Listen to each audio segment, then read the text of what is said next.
Y'all already know. Welcome back, Team DWC. It's your boy TWP Popcorn.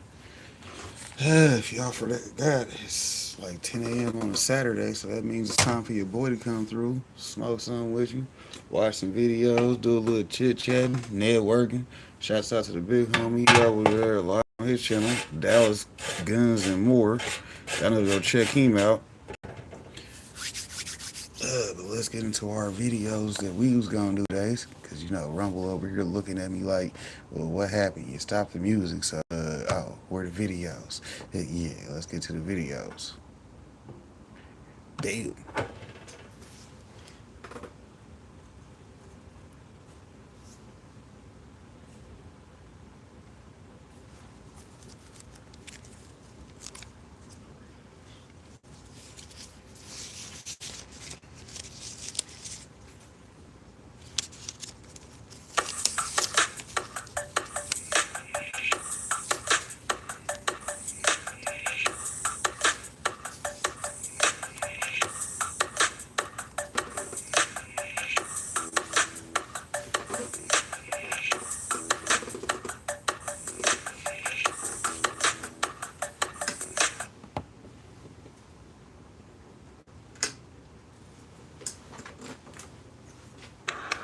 You don't really want to play with me. Ignite the gas and explode any hopes that contain in me. You better watch how you came at me. Whatever you do affects you, you're chained to me. Whenever you take aim at me, you take aim at you. The same thing as me. Bang, bang, when it bursts in your brain of view. What are you doing what a Kurt Cobain would do? Trying to skip a link in a chain of food. Boy, I'm Mr. Pink to these grays and blues. I get to change the mood when I sip the drink. Disperse the curse in a cryptic ink. Let's be honest, I'm half bad, yes. If you really want it, you could have that mess. Let it roll like the good times. If you stay on my good side, you'll be hashtag blessed. Everybody wanna win. Truth is, some have to lose. There's one path to choose. Everything goes around, comes around, and what you do comes back to you. You know, that's how the truth go. They pretend they could bend me like Zuko. Then they try to get around me like loopholes. But cross me, you burn up fast. In a word, in a word, if you play, you burn your karma. Gonna give them what they deserve. Yeah. It's that Kansas City talk right there. Y'all know how we do. So as the Trump administration edges closer to a decision on rescheduling the good herb from Schedule 1 to Schedule 3, a new petition is instead pushing for complete descheduling. And as it turns out, congressional Democrats have also filed a bill to legalize herb by descheduling it altogether at the federal level. But at the same time, prohibitionist groups like SAM, Smart Approaches to Marijuana, are calling for it to remain Schedule 1 because it's super dangerous, and according to Pete Sessions, the weed is only getting more and more dangerous. But there's really important facts that they don't want you to know, so we're going to shed light on that today. Welcome back to Capitol Review. The president says that he's considering reclassifying marijuana as a less dangerous drug. The president says the decision of whether to reclassify marijuana is a complicated one currently. It's a Schedule 1 drug listed as having a high potential for abuse and no accepted medical use. The administration is considering making it a Schedule 3 drug, which the Drug Enforcement Administration says has less potential for abuse. If marijuana were rescheduled, it would still be considered a controlled substance and not legal recreationally nationwide. Joining us now is Gretchen Gailey. She's a cannabis advocate and the president of Project Champion. Gretchen, welcome back to Capitol Review. Thank you for having me. We're always glad to have you. Your organization has been working directly with the White House Yes. on this, on changing the direction of cannabis. Talk about the involvement. Tell us where we are right now. So we partnered up with a group, Mission Green, headed up by Weldon Angeles, who was pardoned by the president in his first administration for his cannabis offense. And we put together a letter, just a simple letter at the beginning of the summer, sent it off to the White House, asking for the president to follow through on his promise on the campaign trail to reschedule cannabis to Schedule 3. And we also wanted to take a look at clemency issues and some other things that we think would be common sense cannabis reforms. And the White House, they reacted positively to our letter. And so we've been moving forward and talking to various folks and different parts of the administration about how this could possibly work.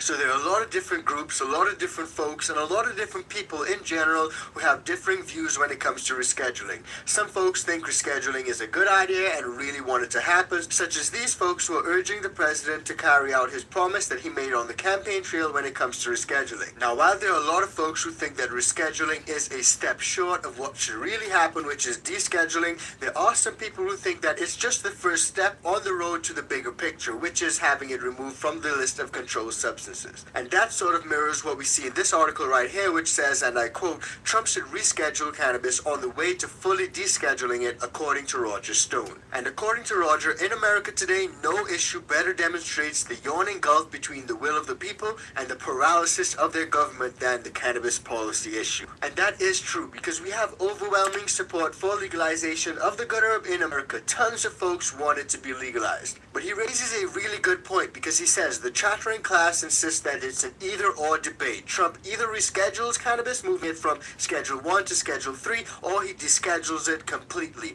But he says that this framing is actually false. It's not about either-or. This is about progress, and that's what must be done next. Because rescheduling is not the end game, but it's a critical next step. The move will do more than signal a new direction, but it will also unlock immediate, measurable relief for patients, entrepreneurs, and state programs. So according to Roger Stone, and a lot of people who have that same line of thinking, it seems that that's the first step on the path to descheduling. And while I can sort of get behind that, I think that there are some concerns, and I think we need a little bit more. And that's what this new petition actually calls for, because this new petition pushes President Trump to legalize it, not just to merely reschedule it. What we need is a full descheduling.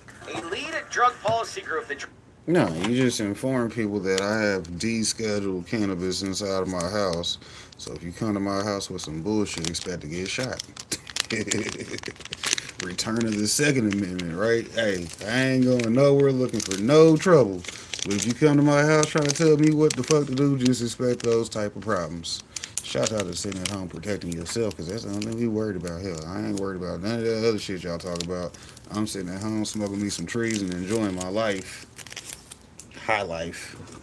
Highlight the high life, right? You know, we'll get a highlight of that too. But anyways, that's exactly how that goes. We just sit at home smoking weed. So if you come to my house telling me what I can or can't do, well, good for you. Come on, precious. You get to sit at the kitty table now. Yeah, because Lord knows you gonna come knock at the door and you forget we got technology these days, so I know it's the police. The fuck y'all want?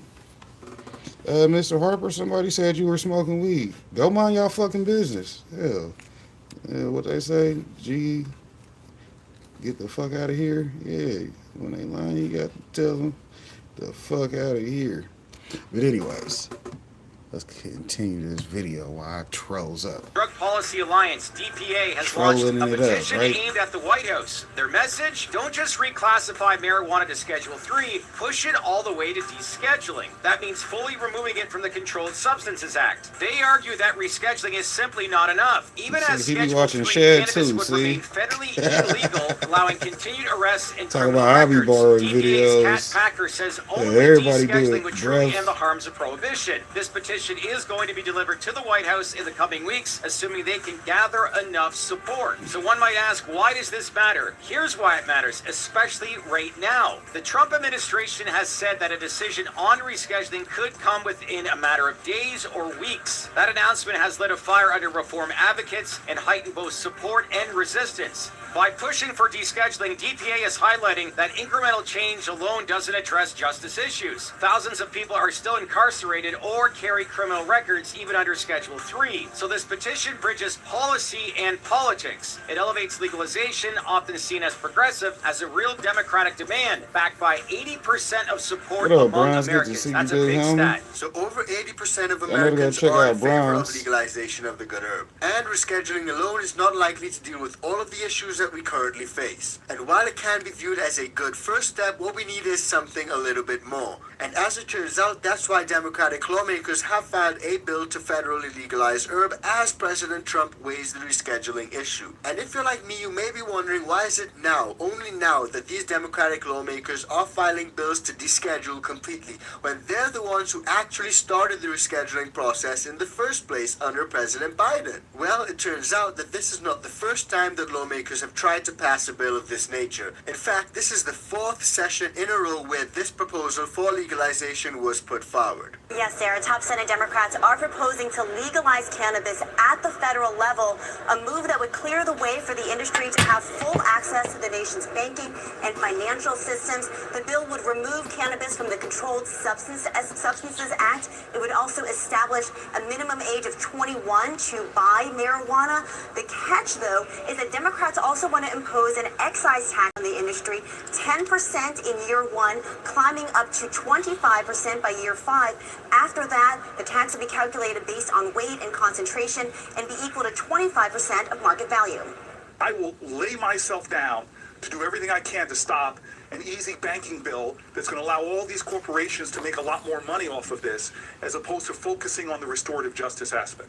Now, one key company is already publicly supporting this proposal. Canopy Growth CEO David Klein did say that he is thrilled and ready to work with Congress to establish a well-regulated and adult-use market here in the U.S. So in a situation like this, where more and more lawmakers are calling for the good herb to be legalized, you really got to wonder, why hasn't it been legalized yet? And personally, I think the answer is pretty simple. Not only do the politicians and lawmakers need to figure out the ways that they can tax and make all the max profits and revenue from this good plant, but they also use legalization as a tool to garner votes. If during every election cycle they bring it up and they say, hey, we're trying to file a bill to legalize the good herb, you guys vote for us so we can push it through. Obviously, a lot of people who want the good herb to be legalized, they're going to vote because they're thinking you guys are going to push it through. But it turns out all it is dangling that carrot in front of your face for votes. And they think we are donkeys.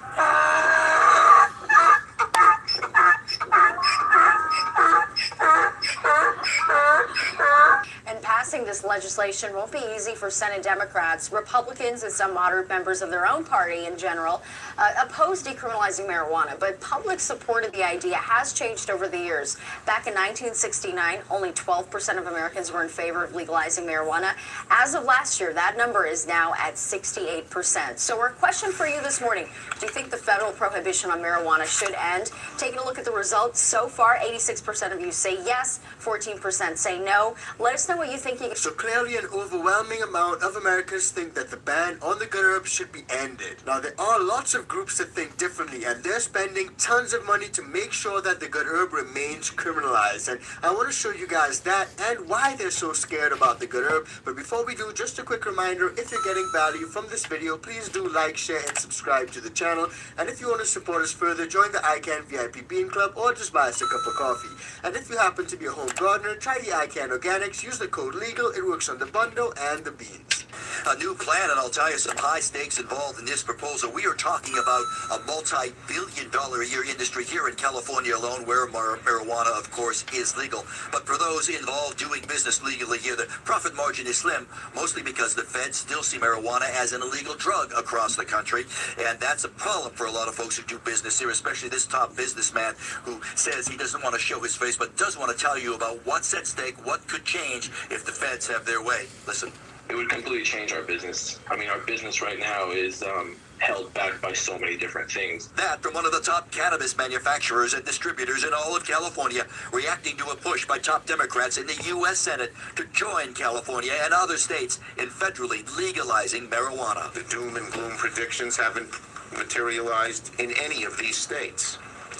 And as more and more states legalize marijuana, it's time for our federal cannabis law to catch up. And catching up would give marijuana growers already licensed here in California access to what is now off limits because the feds still see marijuana as a scheduled narcotic. So if lawmakers know that this is a problem, and it's been a problem for a number of years now, why have they not taken steps to do anything about it? Oh, we need to end prohibition. Oh, we need to make access to banking more available to these businesses. We need to protect the communities that were once affected by criminalization. But where are we right now in 2025? It's still Schedule won, there's still a lot of folks pushing reefer madness, and there's still big pharma, big alcohol, and big tobacco trying to rally and fight against the good herb. And it's not just some of those big players, but also some of these lawmakers, as well as prohibitionist groups like SAM. And one of those leading voices for criminalization and prohibition saying that the good herb is bad is this guy, Kevin Sabay, the president of Smart Approaches to Marijuana, or SAM. Now, we've discussed this guy and his warped thinking in the past, and the fact that him and his group are spending millions of dollars to ban the good herb across America. And according to him, moving the good herb from Schedule 1 to Schedule 3 will only benefit big marijuana and drug cartels. And because the good herb is dangerous and poisoning kids, he's actually calling on the Trump administration to cancel any efforts to reschedule it. It should remain Schedule 1 because it's oh so dangerous. And right here you guys can see just yesterday, Pete Sessions tweeted this: I sent AG Pam Bondi a letter urging the DOJ to reject rescheduling. The data is clear. Marijuana is a dangerous drug that has only become more dangerous over time. We must protect our children from predatory marijuana businesses that want to make them addicted customers for life. So you guys can see the views are skewed, especially on some of these older Republican lawmakers, such as Pete Sessions, or just folks like Kevin Sabay with his Smart Approaches to Marijuana group. Now, right here, you guys can read up a little bit more about that letter that Pete Sessions sent to Pam Bondi and the DOJ. It's absolutely crazy, but everything is right here. And right here is a copy of the actual letter which he sent to the DOJ. And as you guys can see, he CC'd President Trump, so go ahead and have a read. Now, I want to show you guys why these lawmakers and big corporations are so concerned about the good herb becoming legalized. But before we do, let's have a quick look at a little bit of back and forth on the House floor between the Democrats and Republicans when it comes to legalization. Have a listen. Thank you, Representative Perlmutter. Mr. Speaker, I rise in strong support of today's rule. The two bills in the rule provide for important, long overdue reforms that most Americans are in favor of. The MORE Act will reform our federal drug laws to bring federal laws in line with the majority of states which are now legally and responsibly regulating cannabis. 37 states, including the Commonwealth of Pennsylvania, have successfully legalized medicinal cannabis, creating a thriving, safe, and legal market for cannabis, creating thousands of jobs and billions in new tax revenue. This is a rare win-win scenario for everyone: government, businesses, patients, and consumers. However, the ongoing conflict between our state and federal laws creates daily legal issues for businesses, banks, doctors, and consumers. The MORE Act will address these problems by removing cannabis from the Controlled Substances Act. This will allow veterans to use medicinal cannabis without losing their VA benefits. It will allow legal businesses to access financial services. It will allow scientists and government agencies to research cannabis, and it will not prevent states from regulating or even criminalizing misuse of cannabis. More importantly, the MORE Act includes a comprehensive package of criminal justice reforms to give a second chance to those whose lives have been upended by the excesses of the war on drugs. So all these proposals sound really noble, and Democrat lawmakers have been proposing this for the last decade, it feels like at this point, but there's always some form of pushback, especially from some of these older Republican lawmakers. So have a look at this guy who actually pushes back on some of those points. This amendment would authorize $10 million to the National Highway Traffic Safety Administration to conduct a study on how certain technologies can help law enforcement officers detect whether a driver is impaired by marijuana. Impaired driving is a serious issue that takes thousands of lives every year. Unfortunately, Democrats only want to address this problem after they create it. Legalizing marijuana will undoubtedly lead to more drivers being impaired by marijuana. Democrats want to legalize marijuana and then provide law enforcement with a study on how they might be able to detect drivers impaired by marijuana. Why wouldn't we start with giving law enforcement the resources they need? This doesn't make any sense. And the lack of support for law enforcement for Democrats in this bill shouldn't surprise us. Nowhere in this bill is there any funding for or support for law enforcement related to marijuana. Let's fix the existing problems before making more. I reserve the balance of my time. So you guys can see how many different issues there are when it comes to this one topic. It branches out into a lot of things: the medical benefits, the criminalization, the justice reform, the clemency, the protecting the kids, the taxes, what's going to happen to those taxes, what are they going to be used for, and also driving while intoxicated. So there are a lot of issues, and despite what you guys think about comparing it to alcohol and intoxication and stuff like that, there are a lot of benefits, and those cannot be denied. And I think that that's why a lot of these lawmakers and big groups are so so concerned and so scared about legalization because it's going to cut into their bottom line. Think about it. Big alcohol is losing funds because a lot less people are drinking as compared to a few years back. Big pharma is going to lose a lot of profits because a lot of people are no longer going to use those opioids and opiates. Instead, they're going to be using medical herb. And also, big tobacco is going to lose out because it's all self-explanatory. No one wants to be smoking those cancer sticks. But don't take my word for it, guys, because have a look at this. CBD has potential to treat alcohol use disorder by reducing withdrawal symptoms and lowering relapse risk. And this is according to a federally funded study. So if the federal funded studies have all these benefits being so clearly shown, why is it not federally legalized yet? Let's have a look at another one. CBD improves cognitive decline. CBD has shown promising results to reduce inflammation and cognitive decline associated with aging according to a recent government-funded study. According to this one, there's plenty of evidence that the good herb can treat female orgasm difficulties, so why are some states saying no? And I know some of you guys may find that funny, but it's actually pretty serious because even over in Illinois, they approved a female orgasm disorder as a medical marijuana qualifying condition. But over in Oregon, they rejected it. So there are a lot of benefits when it comes to this good plant, and that's probably why Big Pharma, Big Alcohol, and Big Tobacco are so upset and they're so concerned about legalization. And also why prohibitionist groups like SAM are also so against legalization. But let me know what you guys think about that. Drop it in the comments down below. Let me know where you guys stand and what you guys think on rescheduling versus descheduling. I know a lot of you guys think that descheduling is the way to go, but if rescheduling is the first step to having it descheduled, would you guys be okay with that, or are you guys still not too sure about it? Drop it in the comments and let me know. Now, you guys may have missed this, but growers are being blamed for poisoning tons of smokers across the US. So if you haven't seen it, check that video out because it's coming up right now.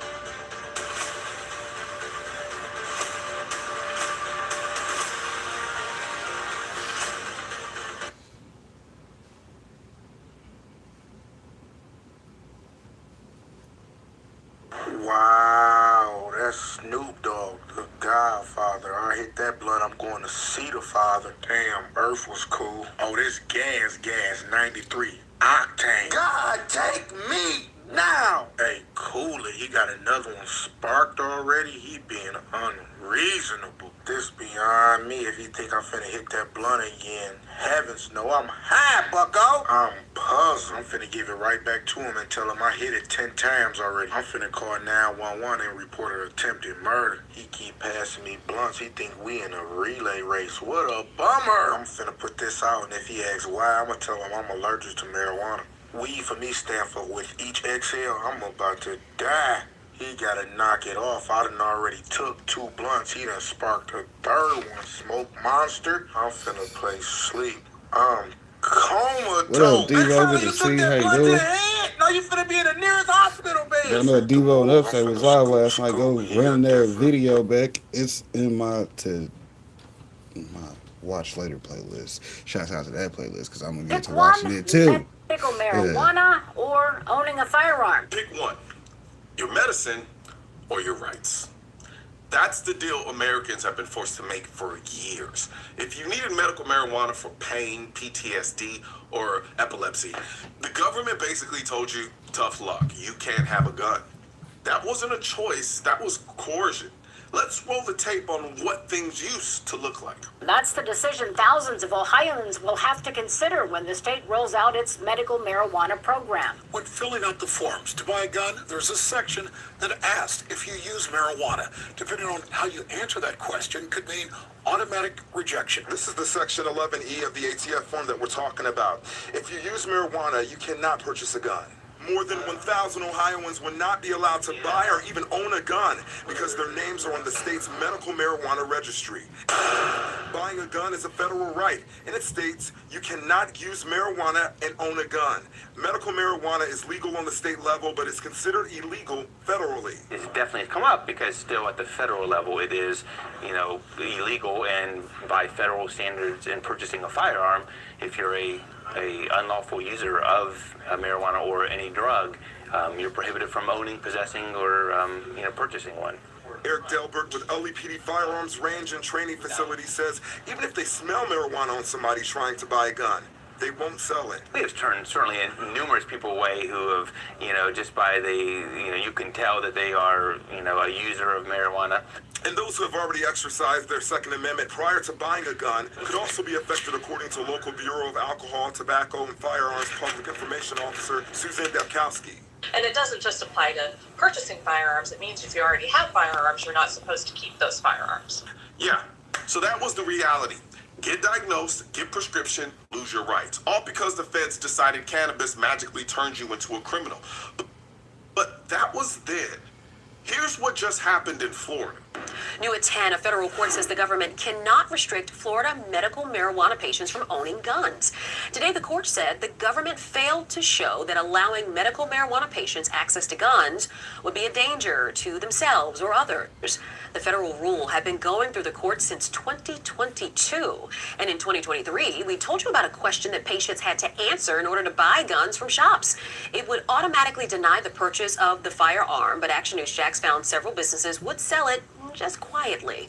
The FDLE says this is because the federal government cannot verify if someone applying for a gun has a medical marijuana card. So let me get this straight. I can drink a handle of whiskey every night, slap people around, and as long as I check no on a form, I can still go and buy a gun. But if you, on doctor's orders, light up a joint to keep cancer pain at bay, you're suddenly too dangerous to exercise your rights. I'm sorry, that's not logic. That's hypocrisy, dressed up as public safety theater. And look, I'll be honest, I hate marijuana. I hate the smell. I hate the vibe of it. I hate being around it. Mary Jane and I are not friends. But this isn't about me. It's about rights, and rights are a popularity contest. The government tried to say cannabis patients couldn't be trusted with guns because reasons. Yet alcohol, an actual catalyst for violence, is never treated that way. You know how many violent drunks I've seen in my lifetime? Plenty. You know how many violent stoners? Zero. The worst I've seen is a guy fall asleep with a half-eaten bag of Doritos on his chest. But here's the kicker. If you're high, you already can't legally carry a gun. Same as if you're drunk. That's common sense, but banning people just for having cannabis in their system, that's not safety, that's control. And the courts finally called BS on it. You see, if a right can be taken away because of your medicine, it was never a right. It was a permission slip. So where does it end? Weed today, ADHD meds tomorrow, insulin the day after. All of it is justified under what-if scenarios. That is not freedom. That is bureaucracy with a straitjacket. So I don't care if you love weed, hate weed, or couldn't care less. It shouldn't decide whether you can defend yourself because you're a citizen, not a suspect. And speaking of defending yourself, this is exactly why I launched the Defend America collection over at shop.mrcolonnoir.com, because the Second Amendment isn't some niche hobby. It's a reminder that rights are worth protecting. The Defend America hats, hoodies, and tees aren't just merch, they're statements. That you understand freedom isn't given, it's defended. And we also have them in the state-specific Keep America tactical shirts as well. So, I'm gonna put a link in the description section of the video where you can check out the Defend America series and the Keep America Tactical or Keep Texas Tactical or whatever state you live in, we got them. And the shirts and hats and drinkware, we got them too. So, hit the link in the description section of this video, grab your merch today. One thing's for certain and two things are for sure. Politicians and tech giants don't want gun content to be recommended to you. And we're all fighting this culture war together. Now, you can help do your part by liking, commenting, subscribing to the channel, but most importantly, sharing this video with at least one person. Together, we can stop the suppression of our two-way rights. And don't forget to click the link in the description section of this video for the products that I mentioned in this video.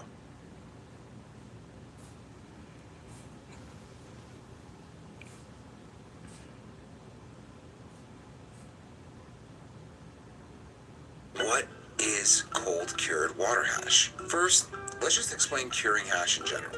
Traditionally, it involves letting hash sit in a controlled environment, usually at room temp or slightly cooler for a couple of days up to a couple of weeks. The process allows moisture to distribute evenly while terps develop. If you've ever tuned into our live streams, we talk a lot about the changes fresh press goes through as it cures. You can see visual changes taking place as the texture becomes more pliable and greasy. Now, cold curing takes the same concept and slows it down. The low temperature preserves even the most delicate terps while preventing evaporation and oxidation. The longer curing time can lead to a deeper flavor, but just like any other aging process, it's an art form. Cold cured water hash is exactly what it sounds like. Water hash that's been aged in a cold but controlled environment over a longer period of time. When water hash is cured like this, it transforms from a product with a sandy texture to the famous, greasy, almost cake-like texture you've seen all over the internet. That transformation actually plays a much bigger role in development of this process than you might think. While we were in Barcelona this year, we got to sit down with one of the earliest innovators in cold curing water hash to hear a little bit more about the process. For me, I think start all here in Spain or in Europe. I don't talk, I am the first person doing that, but yes, sure, I am one of the person do this job. Maybe some people see me, I not have a big community. All the people tell me, bro, you cut all your plants and put the buds in the water with ice. You are crazy, my buds are not put in the water. You are crazy, this is not good, you lose terp. Finally, all the people using that. Here in Spain, in Europe, the culture is the hash split, hash smokers, and when I start to do water hash, I find one way for this possible smoke, this fresh product in a good way in one split. Maybe 20 years before when I start to do it this job, start with dry material, normally not work with fresh material. And in this point, normally you press all together and only one day this is cured. But later, maybe 12 years or 13 years before, I start to wash more fresh material, you know, and with this material, it's so crazy and so difficult to do splits with this material and start to cure that. And when you cure that, I find and I see all the terps become out, all is activated. For when you put out all the hash out to the machine and all is powder, you smell really is good, but the real terp and all the oils is closed for all the cuticula of the trichome is closed with all the oils and all the waxes, and for all become out and you smell hard terp, you need broken all this, and for that when you curing all these heads is broken, all the oils become out and all become more high. For all this is one process, start in fresh powder and you curing, later when you curing become harder with the oils, and later for take this cold curing or piatella, but for me the technical name is wet butter hash. For is one hash wet, right? One butter wet, and it's like rosin. The rosin, the texture cold cured is wet butter, and later it's possible do it this texture in cold cured or fast cured. It's possible do it the same with hot, but you lose some terps. Always is better do it in cold way for you preserve the maximum terps you have in your product. All the strengths is not possible do it wet butter hash. You need special trichomes, special heads with slim cuticulas. For this is easy broken and all the oils will come out, and the oil is help you for do this texture.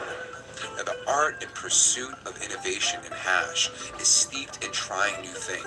I know you guys tuning in have seen a ton of things on our page that you may have not seen before, and I gotta keep it real. The last couple years, I also haven't seen many new things. Not terps, not consistencies, but I'm not everywhere at once. What do you guys think? What's the next big terp profile? What's the next big consistency? What is something that only you and your friends have heard of and loved, but the world is closed off to? We'd love to hear and potentially give it some coverage. Let us know in the comments. As always, if you enjoyed the content, remember to like, comment, and subscribe for more videos like this. Thanks, and we'll see you next time.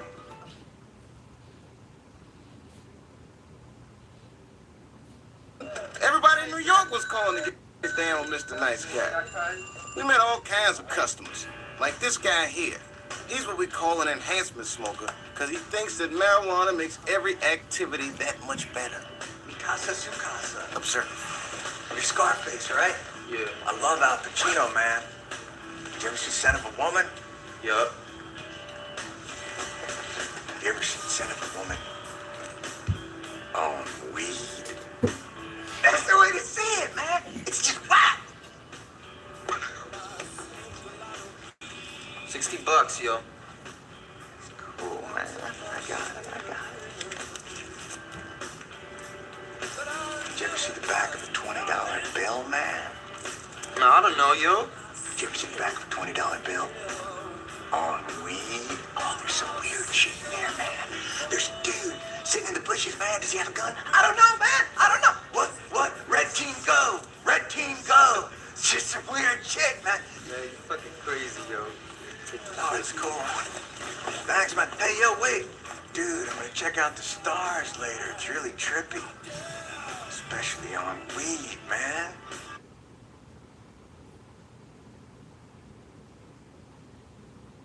All right, stoners, leave me a comment right now. Have you ever done a nose rip? Whether it was smoke or vapor, flower, concentrate, whatever. Have you ever done a nose rip? I gotta know. I'm trying to see something. It's actually funny because right before I sat down to record this, I couldn't stop sneezing. Like for 5 minutes or more, I was just in the bathroom trying to clear up my nose like I just did the fattest nose dab ever, and it was affecting me. I don't know what happened, but look, I'm good now. I've stopped sneezing, but sometimes people think that they need to do the nose hits. I hear it all of the time. I hear it maybe once or twice a week in my live streams, which, look, come check out the live streams. We're live on Twitch, Rumble, Kick, wherever. Come get lit, 9 p.m. Eastern, 6 p.m. Pacific. But I swear, once every few weeks, without fail, somebody's like, hey man, I'm getting my wisdom teeth taken out. Should I be doing nose rips? It's always the wisdom teeth, right? It's always the wisdom teeth. And honestly, in the past, I've told people maybe avoid nose rips unless you're getting your wisdom teeth taken out. Maybe that's the opportunity to do it because you're going to bypass the surgery that occurred in your mouth and not give yourself dry socket or whatever. But also, as time goes on, I think to myself, like, when you get your wisdom teeth taken out, like, they're loading you up on pain meds and all kinds of other stuff. If you absolutely have to smoke, like, are you a fiend? Are you a fiend at this point? You can't take like a week off because you just had surgery. You can't take a few days off after a surgery from smoking. You gotta smoke. So now I'm on the fence of if I think people should do them or not. But are they actually good for you? Are they bad for you? Well, I can tell you they're probably not gonna do like super extensive scientific studies on whether it's better to inhale through your mouth or nose. But I've talked to a lot of people, and the nose hits don't seem like the way. Like, some people will tell you they did so many nose hits, now they just get nosebleeds all the time. I've heard some people claim that it has ruined their sense of smell. Like, they can't smell stuff as well as they used to years ago because of tons and tons of nose dabs. Which, it kind of makes sense, right? You're pulling it through your nose. It's going through a different airway than when you're regularly inhaling it through your mouth. You're going through your sinuses, you got nasal tissue, you got a lot of other stuff going on in your nose that might not be ready for all the smoke you're trying to put in.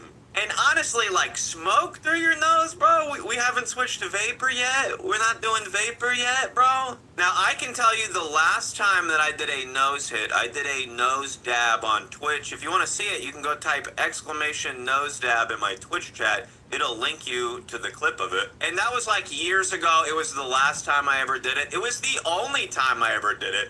Because when I first started streaming, people were fascinated with nose dabs, nose hits, whatever. Like, I would have people come into my stream every day, do a nose hit, do a nose dab, do a 1 gram nose dab. And it was so much, right? It was so much that I was like, bro, I gotta have like at least one video of me doing it. So I did a video, made a clip, and anytime somebody asks, I just link to that. But that one's like an e-nail, a dialed-in temperature on a lower hit. I'm seeing people out here doing glowies through their nose. Like, it's actually crazy. You can find an insane amount of videos on the internet. People smoking blunts with their nose. People doing the blinkers with their nose. Like, what are you doing? What are you doing? Like, blinkers are already dumb. But now we're trying to pull all of that heat and terrible quality vapor through our nostrils. Now, every now and then I do like an exhale through my nose. Now, you do have cannabinoid receptors in your nose. It's not like there's no reason to do it, right? But I have done inhales through the nose, exhales out the nose. You get that terp tickle in there. Maybe you're hitting more receptors on the way out. But that smoke or vapor, it's vapor for me. That has already, it's gone in and it's on its way out, right? It's already been in the lungs and then it's coming out through the nose. So it's not nearly as hot as if it's coming fresh off the nail. So I'm making this video just because I'm curious. I want to know how you guys think, how you guys feel. Does anybody have any crazy experiences? This is probably not something they're going to have super extensive scientific studies on. But if I see a ton of people leaving comments like, bruh, I did nose inhales and now my nose don't work the same, don't do it. I'm going to use that as information to help you guys stay off the nose hits. Because I think they're probably for dummies. And if you're like, bro, I got my wisdom teeth taken, I have to do nose hits to smoke. You might be a fiend. Like, if you're going to pick out your bud, right, the one your nose likes the most is probably the one you should get. But, like, don't stick it up in your nose, dog. Don't inhale through your nose, dog. I'm giving away 3 brand new Puffco pivots in a Rumble video. I'll put a link in the description. Check that out if you're trying to win a pivot. Shouts out to the Rumble.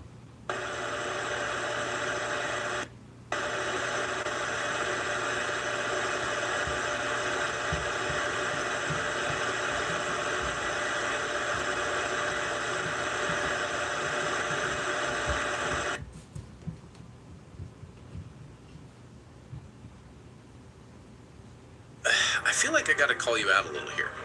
I mean, you were still around when this shift happened. I mean, you were in those meetings, right? Do you feel responsible, at least in part, for the strip taking a nosedive?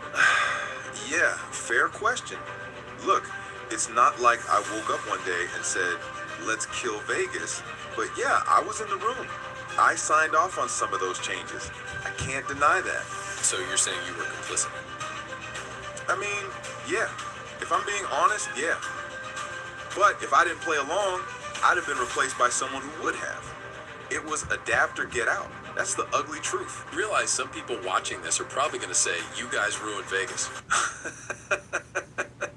All right, so today is going to be a little different. I'm sitting down with someone I've actually known for quite a while, a recently retired casino executive from the Las Vegas Strip. Now, out of respect, I'm not naming names, but let's just say he's been in the room for some of the biggest decisions that shaped the Strip over the last 20 years. He's not with the company anymore, so he can finally speak freely. And I'll be honest, a lot of the things we're about to talk about, you don't normally hear from the people at the top. We're going to dig into why prices are skyrocketing, why it feels like Vegas doesn't care about the average visitor anymore, and what he thinks the future of the Strip really looks like. I apologize in advance if the audio feels a bit choppy or echoey here and there. I'm good about setting up the audio for myself, but this is the first time I've done a multi-mic setup. I think it turned out pretty good though.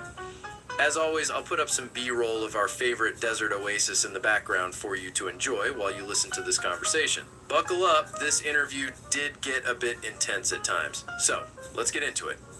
Alright, so you and I have known each other for a long time, and for the people watching or listening, you're recently retired. But you spent, what, over a decade in executive offices right here on the Strip? Yeah, 14 years, which in casino years is basically like a lifetime.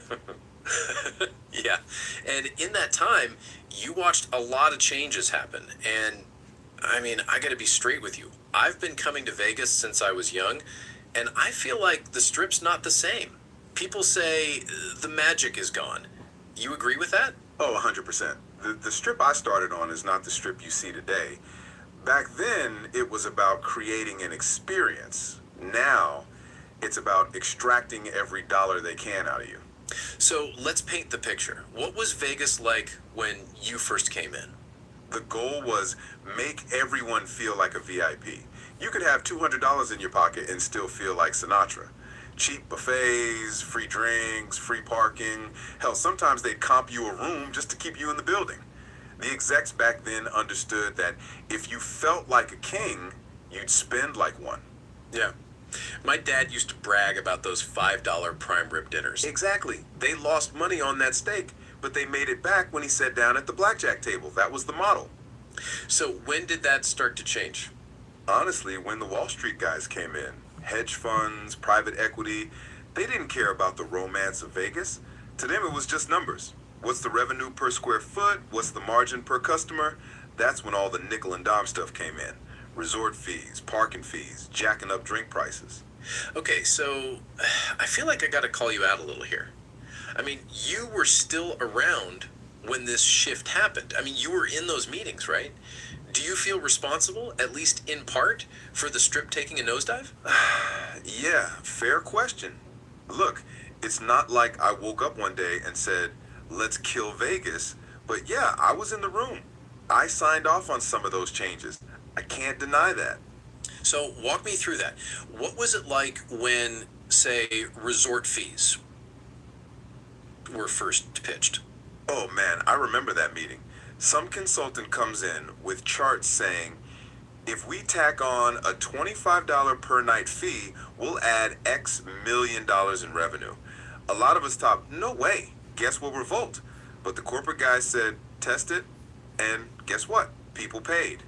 And once they paid, that was it. Every property copied it. And you signed off on that? Yeah.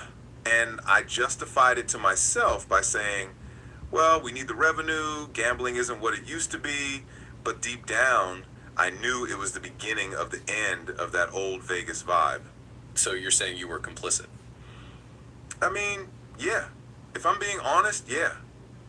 But if I didn't play along, I'd have been replaced by someone who would have. It was adapt or get out. That's the ugly truth.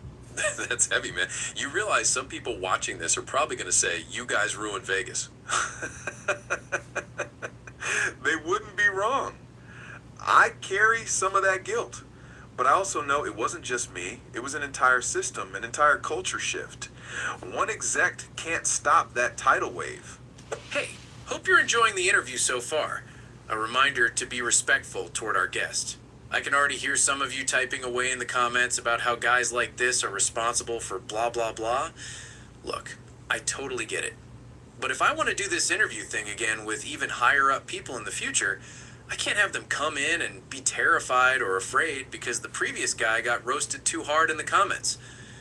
Regardless, I'm all about free speech, so I can't stop you anyway. Criticism is perfectly okay, but please, try to keep it respectful, guys.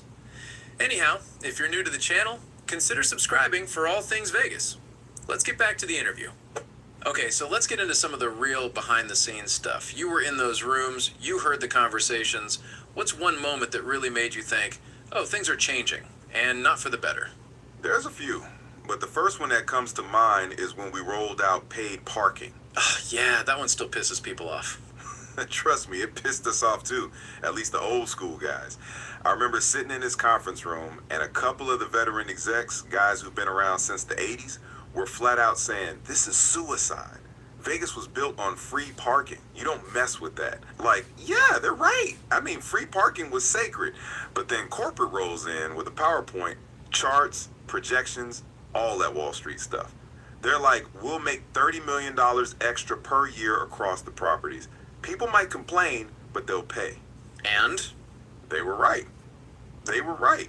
And the kicker, after the first quarter, when the revenue reports came in, those same veteran execs who swore it'd never work, they just kind of went quiet because the money was too good. Once that hit the books, every other casino followed. So that was like a domino effect. Exactly. One property did it, it worked, and boom. Within a year, the entire strip was charging. That was the moment I thought, okay, we've officially crossed into new territory. That's brutal. Any stories about food or drinks? Because that's another one I hear a lot. People saying, man, I used to eat like a king for $10. Now it's $50 for a buffet. Oh yeah, I remember when they decided to kill the cheap buffets.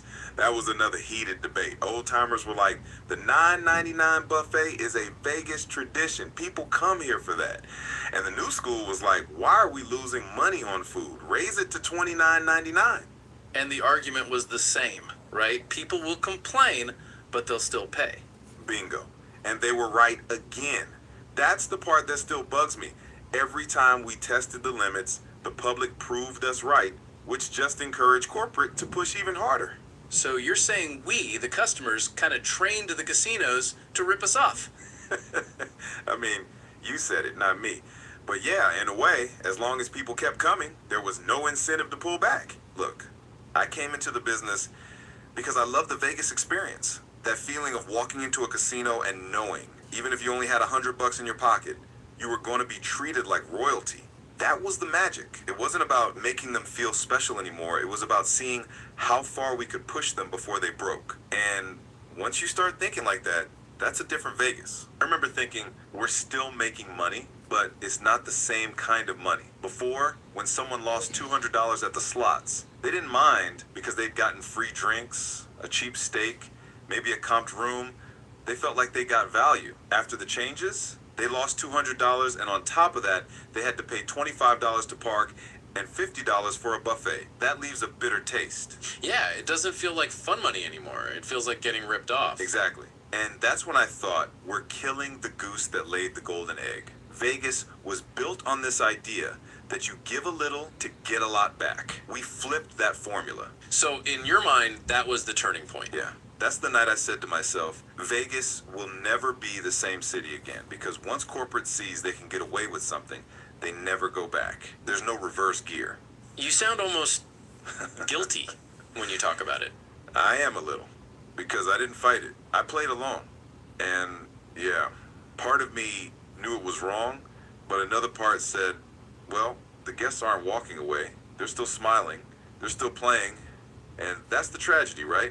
They didn't realize what was happening, but we did. So you're saying people were partying, celebrating, thinking they were getting the old Vegas, but behind the curtain it was already over. That's exactly it. Vegas was on life support, and nobody knew it.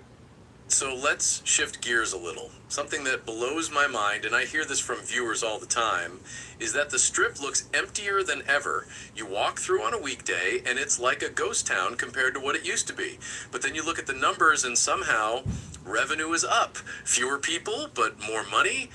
How does that work? Is that just Vegas leaning harder into high rollers? Yeah, you nailed it. And let me preface this. I've been retired for a little while now. I don't sit in those boardrooms anymore. But I still talk to old colleagues, guys and gals who are still up there in the C-suites. And it's the same story. Fewer, but richer. Back in the day, we measured success by heads and beds. You wanted every hotel full, every casino floor packed, even if half the people were playing nickel slots and eating at the buffet. Volume was king. But now, the strategy shifted. They realized they could make more money off fewer guests by squeezing harder. Higher room rates, higher minimums, higher drink prices, more fees. Instead of 100 people spending $200, they'd rather have 40 people spending $600. That's wild, though, because it feels like it goes against the DNA of Vegas. It used to be a place where literally anyone could come and feel like they belonged. Now it feels like only a certain kind of traveler is welcome. That's exactly it. The philosophy changed from accessible fun for everyone to premium destination for the few. They want that international high roller crowd, the conventions, the guys dropping $50K in a weekend. And sure, the balance sheets look good, but the Strip feels dead because you lose the energy that comes from the masses. Here's something people don't always realize. When you pack the Strip with average folks, families, budget travelers, groups of friends pooling their money, you create atmosphere. You create noise, movement, excitement.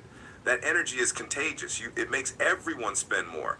You lose that, and even if you're making the same money, it feels hollow. So in your opinion, are we at a tipping point here? Like can the Strip survive long term with this fewer but richer model?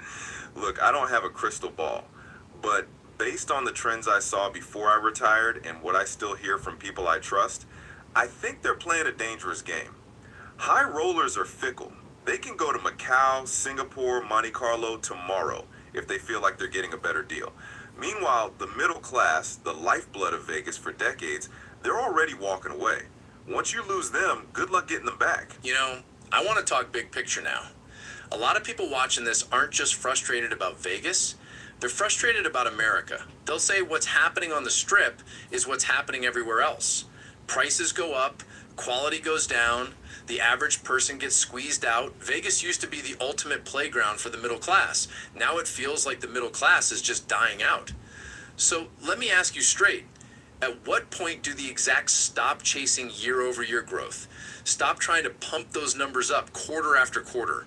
Do they ever stop to think, hey, maybe we're part of the reason regular Americans are going broke? Man, that's the million-dollar question. The truth?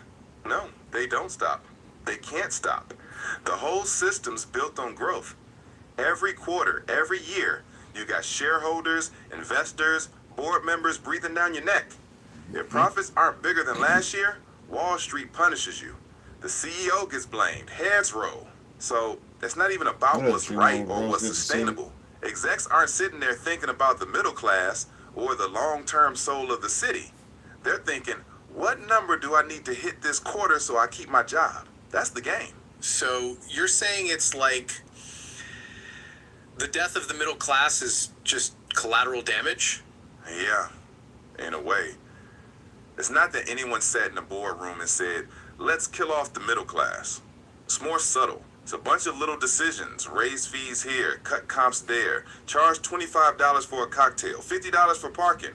Individually, none of it feels like the end of the world. But stack them all up, and suddenly, a middle-class family says, we can't afford to come to Vegas anymore. And look, Vegas is just a reflection of America right now. Everything's been financialized.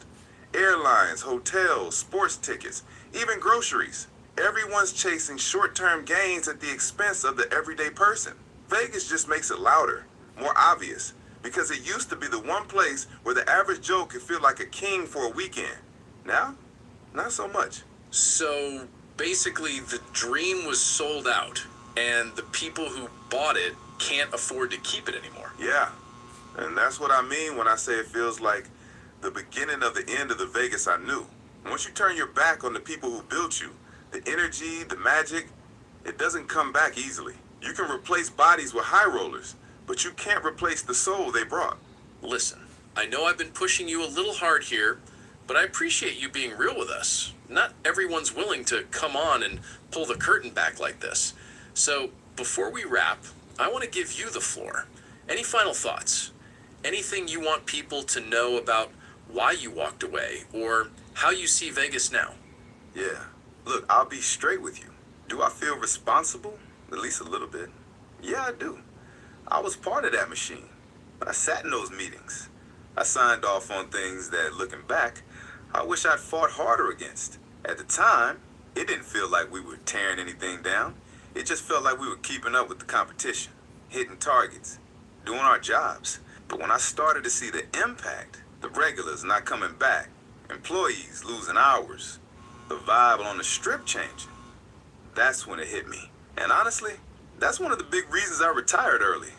I didn't want to spend the rest of my career squeezing people dry and pretending it was progress. I'd rather walk away with some regrets than stay in it until I didn't recognize myself anymore. I still love Vegas. I always love it. But I also know the Vegas I loved is slipping away. And maybe stepping aside was my way of saying, enough. I couldn't stop the tide, but I could at least stop contributing to it. Man, that's heavy. And I respect the honesty. I think a lot of people watching will respect it too. So thank you. Not just for the stories, but for owning up to your part in it. That takes balls. Thanks. Like I said, I've got love for this city. Always will.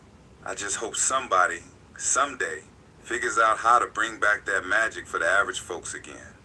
Because without them, Vegas ain't Vegas. And on that note, we'll wrap it there. Big thanks to my friend here for pulling back the curtain and giving us an inside look. And hey, whether you agree, disagree, or have your own Vegas story to share, drop it in the comments. I think this is a conversation worth having. Thanks so much for tuning in. This is the first time I've done a recorded interview of anyone here on this channel. It's actually something I've done quite a few times off mic and then presenting the summary of what they had to say on some of the stories I tell in other Las Vegas Confessions videos.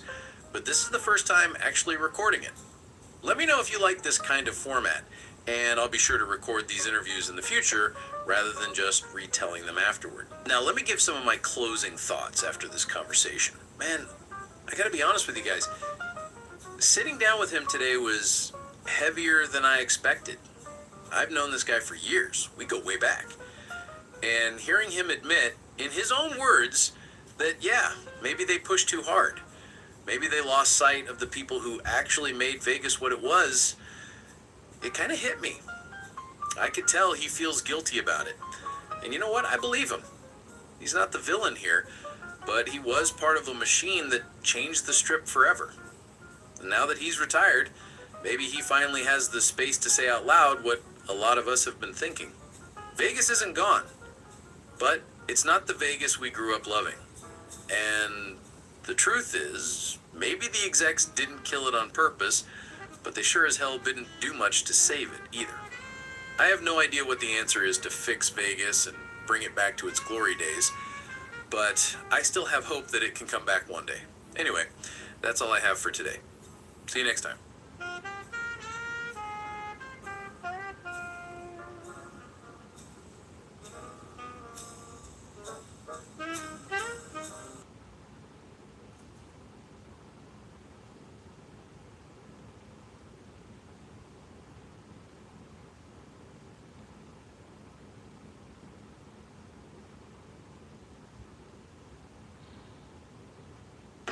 Let's discuss my payment.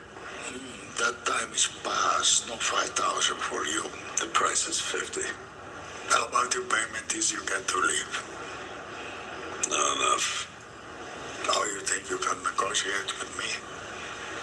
I say the word, my nephews go to a certain motel, pay a visit to your daughter-in-law and your little granddaughter. What do you think happens then?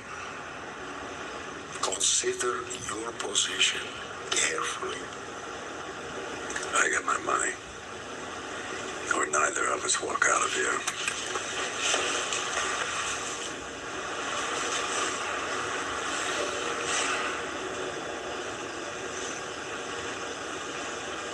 You willing to die for this?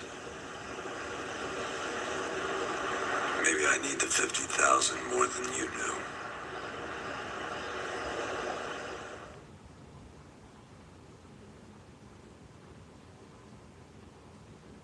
Alright, so if I make it to the other end, I win. If you catch the other dude's king and trap it, then you win. Alright, but if I make it to the end, I'm top dog. Nah, yo, it ain't like that. Look, pawns, man, in the game, they get capped quick. They be out the game early. Unless they some smart-ass pawns. When Bodhi makes a comment about a smart-ass pawn getting the other dude's king, in the moment we're led to believe that the smart-ass pawn Bodhi is referring to is that of himself. However, we'll later learn that the player he's actually referring to is that of Slim Charles, who I'm gonna come right out and say is the smartest character on the wire, or at least the smartest character as far as the streets are concerned. Politicians like Norman Wilson might rank a little higher on the overall scale, but you get my point. At least we know he's running one. Slim Charles was hired by Avon Barksdale in Season 3 to replace some of the muscle the Barksdales lost in both Season 1 and 2. The likes of Weebay, Bird, Stinkham and Savino, all being put out of commission, left a hole in the organisation only the likes of Slim could fill. Alright, listen, big man. About to earn your fucking keep around here right now. Slim Charles is first introduced in the scene where Stringer Bell is trying to lecture his soldiers on the importance of product now being more valuable than territory. Stringer attempts to get across this ideology that so long as they have the best drugs, they need not worry about where they sell them. They'll simply bring in the competition by offering to re-up with us from our package. Feel me? Everybody making money sharing the real estate.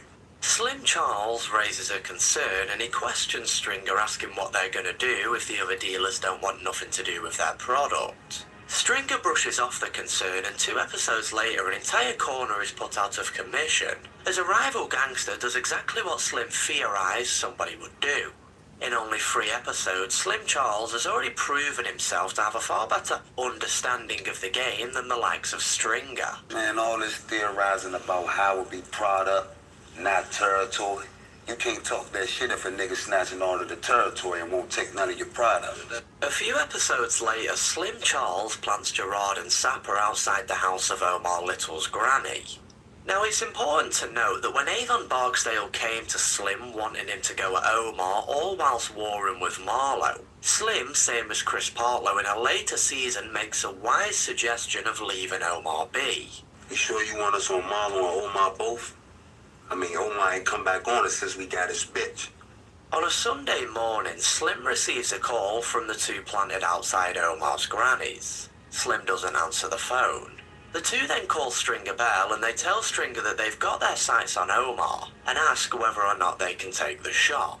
You know, Take the it being a shot. Sunday and all, they're going to want permission to break the Sunday truce. Stringer gives the two the green light, and soon after, all chaos erupts. The Barksdales have broken a sacred rule of the game. Avon's reputation is in the toilet, and the Barksdales are now having to war with both Marlowe and Omar. If only Avon had taken Slim's advice, none of this would have come to be. Omar even confesses that he was going to leave the Barksdales be after what had happened to Tosha a few episodes prior. Y'all know I was gonna walk away, right? Y'all know that, right? I mean, after Tasha, I was gonna leave them people be, yo. Avon home now. Oh, Box still got to go. Stringer too. This ain't got to end, man.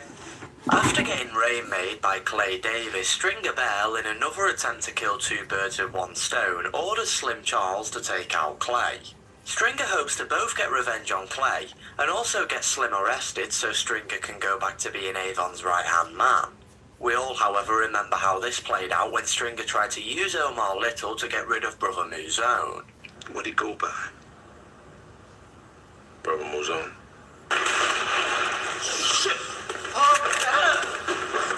Anyway, Slim Charles, being leagues above Stringer when it comes to not only understanding the game, but also being able to play it, sees right through Stringer Bell's little plot. This ring murder ain't no thing. But this here's some assassination shit. I tell you, you getting somebody, you getting them. I ain't asking. Damn, String, I don't know. After the death of Stringer Bell, Avon struggles to find the motivation to carry on his war with Marlowe. He even goes as far as to question everything he believes in regarding being a gangster and spending his life fighting for corners. Slim Charles, in an effort to rally the base, tells Avon that it doesn't matter what he now does or doesn't believe in. The organisation is at war, and if what they're fighting for is a lie, then so be it. Then we fight on that line. But we gotta fight. Slim Charles, similar to the Americans in Iraq, understood that in order to win a war, you need motivated soldiers who believe they're fighting for something worth taking a bullet for. For example, avenging your leader in Stringer Bell, even if Marlowe wasn't the one who killed him. Or in the case of the Iraq War, saving the West by stopping Saddam Hussein, even though he never had any weapons of mass destruction. Dare I say that Slim Charles has proven himself a more fitting leader than Avon Barksdale. After the downfall of the Barksdales, Slim Charles makes a wise decision to jump to the ship of Proposition Joe. Bodie, however, a former associate of Slim's, makes a questionable decision of going solo. The inevitable arises and Marlowe punks Bodie for his corner, leaving him with little choice but to now work under Marlowe. Slim attempts to give Bodie advice on how to deal with his predicament.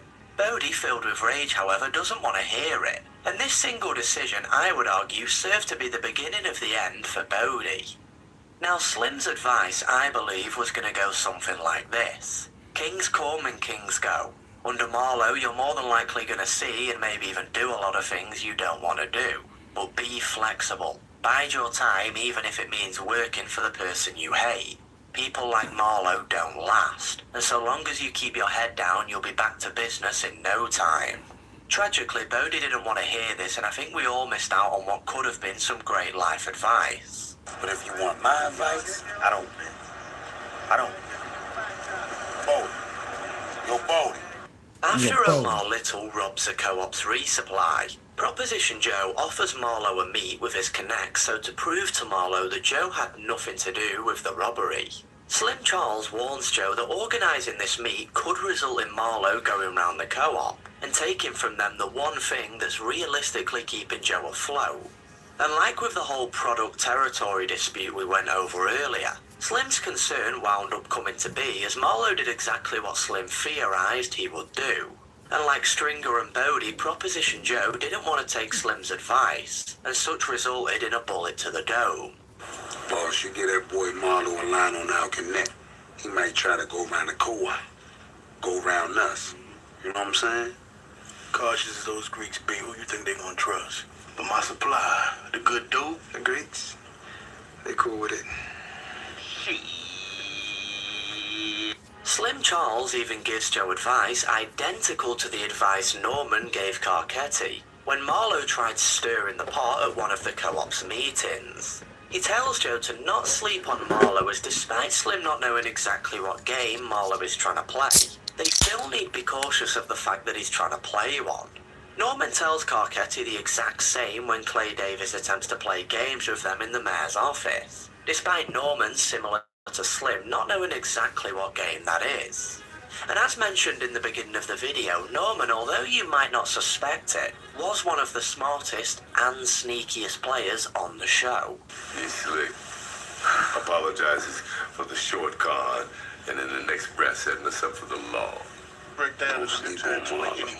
I mean, that's the first thing. Up to some shit here.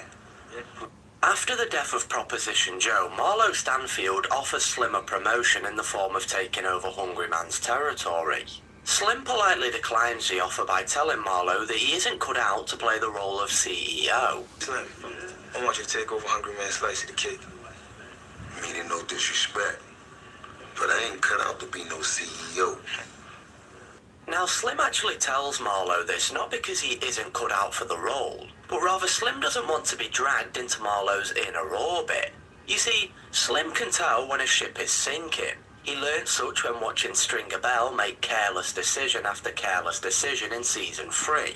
And so for Slim to pull a cheese and just jump aboard would be suicide. This was proven only 3 episodes later when Marlo's entire crew was arrested. To put it plainly, Slim took the advice he would have gave Bodie and bided his time for as long as possible, as he awaited Marlo's downfall. After Marlo Stanfield is arrested, he offers the co-op his newly acquired Connect for the price of $10 million. The co-op scramble to get the money, only to find themselves $900,000 short. Cheese tells the crew not to worry as he could cover it. Cheese then pulls a gun on Fatface Rick as Rick, for whatever reason, begins reminiscing about the so-called good old days working under Joe. These good old days he speaks of, by the way, clearly happened off-screen because I don't ever remember any day ever being good. Anyway, Cheese monologues about how there is no back in the day, which is one of few times on the show where Cheese actually speaks some sense. There ain't no back in the day, nigga. Ain't no nostalgia to this shit here. After Cheese is done speaking, Slim Charles pops a bullet in the side of Cheese's head. Slim tells the co-op that he killed Cheese for Joe, as don't forget Joe warned Slim that if Cheese were to betray them, he'd soon show off the money he was paid to do so, and such was the $900K Cheese spoke of. I knowing my sister's son the way I do, if the boy got 50 grand in his pocket, it ain't gonna be long before it jump out and find itself in some salesman hand. And that kind of glitter we know. Slim Charles, however, didn't kill Cheese solely for reasons of sentiment. Rather, he killed Cheese because Cheese was the only wild card left at the table. I mean, Cheese was already pointing a gun at another member of the co-op before they even had the Connect. And so to keep Cheese around would only mean problems in the future. And such is why Slim killed Cheese. Eliminate the cancer before it spreads and eliminates you. Come the end of the show, Slim Charles alongside Fatface Rick is seen meeting with the Connect. And upon watching this scene, a single question came to mind. How would Slim Charles do as king? And I honestly believe that there's a near objective answer to this question, that being far better than the 4 kings who came before him. I mean, think about it. Where Stringer Bell lacked a clear understanding of the game, Slim Charles did not. Where Avon Barksdale allowed the likes of Stringer to throw the organisation into a state of disarray, Slim has already removed that problem by removing Cheese. Where Proposition Joe failed to understand the importance of keeping your connection a secret, Slim Charles has proven the opposite. And where Marlo Stanfield failed to realise that to be a good leader you also have to be liked instead of just feared, well, Slim Charles has proven to be a pretty likeable guy to both the players in the castle and on the street. It's safe to say that Slim was without question the smart-ass pawn Bodie was referring to at the beginning of the video.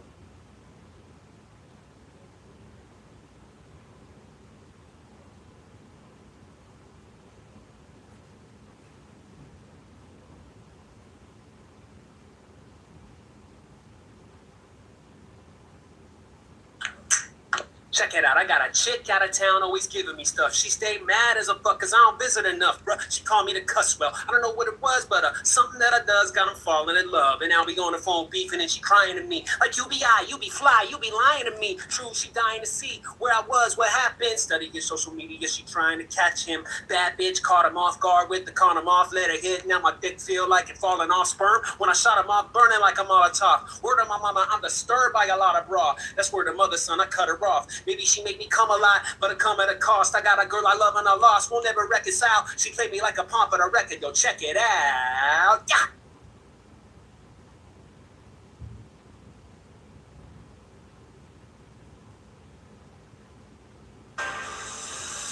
Welcome back to Capitol Review. The president says that he's considering reclassifying marijuana as a less dangerous drug. The president says the decision of whether to reclassify marijuana is a complicated one currently. It's a Schedule I drug listed as having a high potential for abuse and no accepted medical use.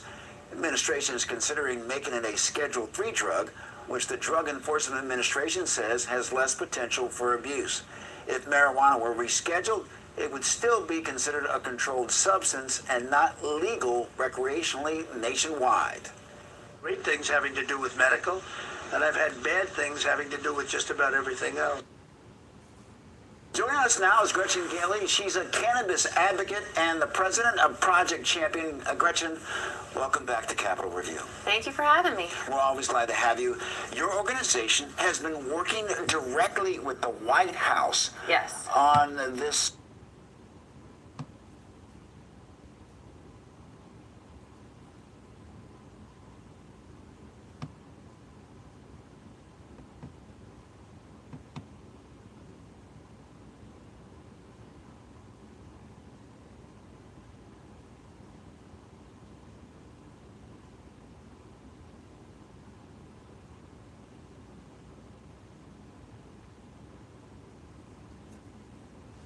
Anyways, I'll see y'all tomorrow.